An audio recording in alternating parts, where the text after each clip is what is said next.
राजनीतिक षड्यंत्र ज़्यादा लगता है, ना कि महिला के अधिकारों की वास्तविक चिंता। क्योंकि अगर वास्तव में भारतीय जनता पार्टी को महिला के अधिकारों की चिंता होती तो 2023 सितंबर में पार्लियामेंट में सर्वसम्मति से पास हुआ बिल 2.5 साल बाद आधी रात में नोटिफिकेशन जारी नहीं किया जाता। भारतीय जनता पार्टी जिस तरीके से महिलाओं के साथ व्यवहार कर रही है वो किसी से छिपा नहीं है और आज यूपी की प्रत्येक नारी इस बात से परेशान है। मैं कुछ चंद बातों से अपनी बातों को शुरू करना चाहूँगी कि मैं यूपी की नारी हूँ, बेखौफ सताई जाती हूँ, राम राज्य का झांसा देके बलि चढ़ाई जाती हूँ, सिंदूर कोख और इज्जत नोच जिंदा लाश बनाई जाती हूँ, नकली आरक्षण का धोखा देके शतरंज नचाई जाती हूँ। मैं यूपी की नारी हूँ, हर रोज जलाई जाती हूँ। आज भारतीय जनता पार्टी की जो सरकार है, डबल इंजन की सरकार, और खास करके उत्तर प्रदेश की जो सरकार है, उसकी नकारात्मक सोच महिला को कहीं जिंदा जला रही है तो कहीं मार के जला रही है, कहीं घरेलू महिला को जला रही है तो कहीं कामकाजी महिला को जला रही है, और यहाँ तक कि भारतीय जनता पार्टी की खुद की महिला कार्यकर्ता हो, यहाँ तक कि महिला विधायक को भी जला रही है और उनको जलाने के बाद देखने तक नहीं जा रही। मैं पूरे सदन की तरफ से माननीय विधायक अनुपमा जायसवाल जी जल्दी स्वस्थ हों उसकी कामना करती हूँ और ये भी कहना चाहती हूँ कि जिस भारतीय जनता पार्टी ने उत्तर प्रदेश के पूर्व मुख्यमंत्री जी की स्वर्गीय मां को भी अपनी गंदी राजनीति में खींचने से नहीं छोड़ा, वो सबसे पहले गए, क्योंकि वो असली महिला का सम्मान जानते हैं और समाजवादी पार्टी असली महिला का सम्मान जानती है। और उसके बाद भारतीय जनता पार्टी के 2 डिप्टी सीएम उनके बाद जाते हैं अपनी महिला विधायक को देखने के लिए, और यही है आपका नारी वंदन।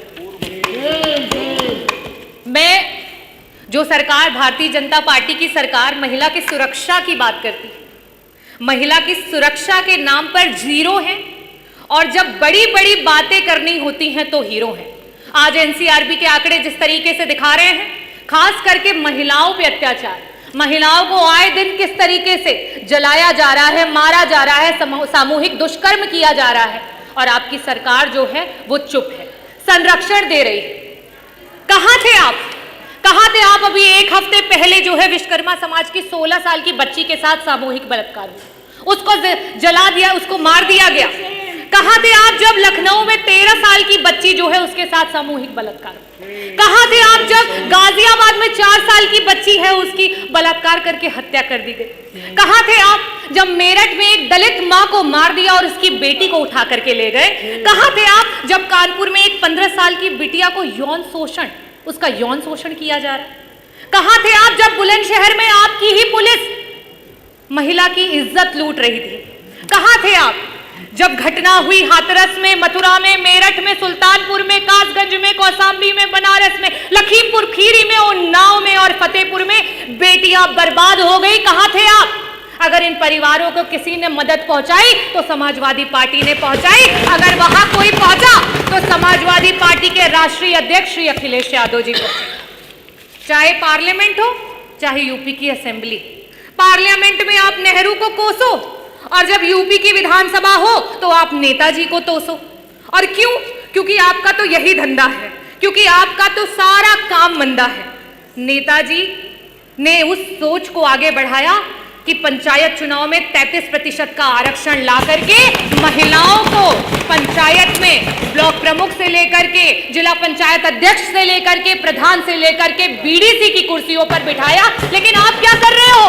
वो 33% का आरक्षण पा करके जो महिलाएं हमारी नेतृत्व कर रही थी उस चुनाव को ही टाल दिया, क्योंकि आपसे महिलाओं का नेतृत्व नहीं देखा जाता है। आप तो महिलाओं के नेतृत्व को दरकिनार करके सिर्फ नारी को नारा बना करके इस्तेमाल करना चाहते हो। ये भारतीय जनता पार्टी का असली चेहरा है। आप इस सदन में जो बैठी महिलाएं हैं, जो उधर बैठी हैं, जो इधर बैठी हैं, आप जब उन्हें एक समान नेत्रों से नहीं देख पा रहे हैं तो हम धरातल की क्या बात करें? 1 ट्रिलियन इकोनॉमी की बात करने वाली सरकार और जब इसी सदन में सत्ता पक्ष और विपक्ष की महिलाओं को जिस समय त्वरित के विकास के कार्यों की निधि देने की बात होती है तो वहां पे आपके 5-5 करोड़ की धनराशियां जाती है और विपक्ष के जो विधायक हैं उनके बजट काट लिए जाते हैं। क्या ये उनके विधायक क्षेत्र विधानसभा के क्षेत्रों की आधी आबादी का अपमान नहीं है? क्या उनको विकास का अधिकार नहीं है? ये है आपका झूठा नारी वंदन और नारी अभिनंदन।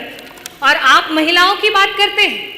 आज रोडों पे आशाएं रो रही हैं, आज रोडों पे समूह की बहनें रो रही हैं, आज रोडों पे आंगनवाड़ी की महिलाएं रो रही हैं, आज हमारी रसोइयां रो रही हैं, आज हमारी पंचायत सहायक रो रही हैं, आज महिलाएं जो युवा महिलाएं हैं वो नौकरी का इंतजार करते करते रो रही हैं और आप महिला वंदन की बात करते हैं। मैं आपसे कहना चाहूंगी कि अगर आप महिलाओं को सच में आरक्षण देना चाहते हो तो आज की वर्तमान स्थिति में उत्तर प्रदेश की सदन में 403 सीटों पर आप 33 क्या 50% का आरक्षण लागू करो और पूरा समूचा विपक्ष आपके साथ खड़ा हो जाएगा। लेकिन आप तो षड्यंत्र करना चाहते हो, आप तो विधानसभाओं को तोड़ना मरोड़ना चाहते हो। आप 2011 के सेंसस से अभी के आरक्षण को लागू करना चाहते हो। आप नियम कानून से नहीं चलना चाहते हो, आप सिर्फ और सिर्फ नारी को इस्तेमाल करके नारा बना करके अपनी कुर्सी को हथियाना चाहते हो। मैं आखिरी में अधिष्ठाता महोदय सिर्फ यही कहना चाहूंगी कि ये बिल पे चर्चा तो बस एक बहाना था, महिला का नाम लेकर वोट पर निशाना था और आरक्षण का ढोंग पीटकर लागू नहीं कराना था।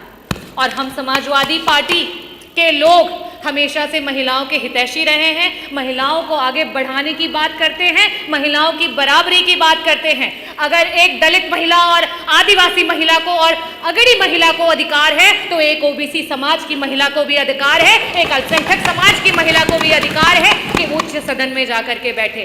लेकिन आपके षड्यंत्र और मंसूबे और जो भारतीय जनता पार्टी ने करने का प्रयास किया है, माननीय सब अधिष्ठाता महोदय अभी तो 8 मिनट हुए भी नहीं, पूरा कर लेने 7 मिनट कि अभी अच्छा करिए जल्दी करिए। जो नैरेटिव सेट करने का प्रयास किया है वो नैरेटिव धरातल पर फेल हो गया है और 2027 में पीडीए की जो ए है आधी आबादी वो बढ़ चढ़ करके आपको आईना दिखाएगी और 2027 में समाजवादियों की सरकार लाएगी।